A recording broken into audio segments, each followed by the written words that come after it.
Do you have a rule of thumb as far as what is a good amount of debt per property? Yeah, it's hard to do that because it's a good question to ask, but it's hard to answer. And that's why people are going to be disappointed. Like many people will say, save up 6 months of income. Okay.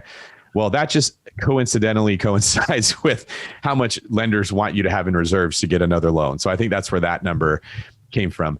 But my number will be different than someone who's listening to this that's a school teacher. Like they make a certain amount of money, they can save money at a certain rate.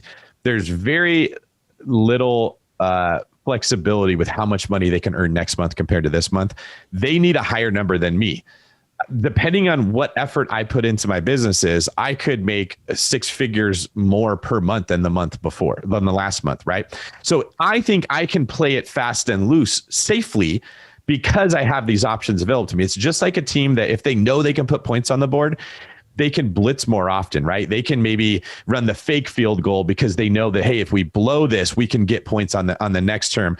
As compared to a team that can't put points on the board nearly as much, they got to really be careful and conservative with their offense and just get a field goal because they're relying on their defense.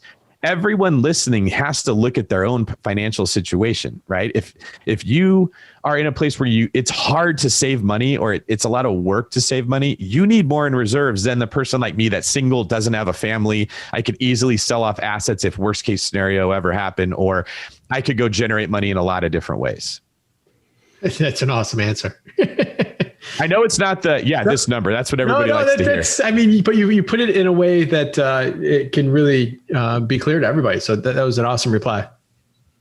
Too many times we try to simplify things, right? We try to say, oh, this is the number, right? This is exactly what you need in reserves. Or the other, and when you're analyzing deals, it's this much in CapEx, this percent in maintenance. Yes. The world doesn't work like that, man. Like, so right.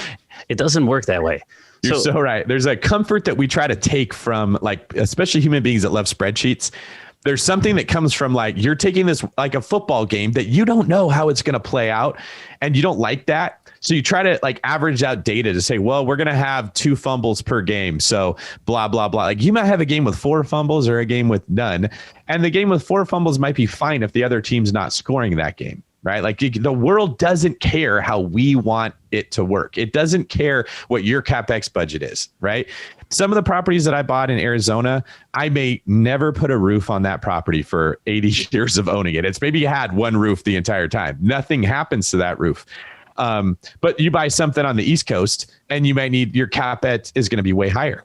But that usually means the rent to price ratio will be stronger on the East Coast than it is in Arizona. So the problem people make is they'll start looking at, okay, I get the best cash flow in the Midwest, so that's where I'm going to invest. And they don't understand the reason you're getting great cash flow is because your appreciation is horrible in those areas.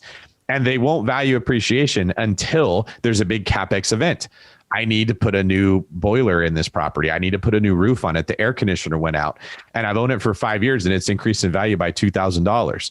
And all that cash flow is gone putting 1 heating unit inside of it versus the properties in California that appreciate so fast that you could literally just refinance it to pay for all the CapEx you could ever need in one case. So I know I'm kind of ranting there also, but it's the problem when you're not looking at it holistically. When you focus in on one little piece and ignore all the rest of them, you get into these situations where you're asking the wrong questions and you're making the wrong moves.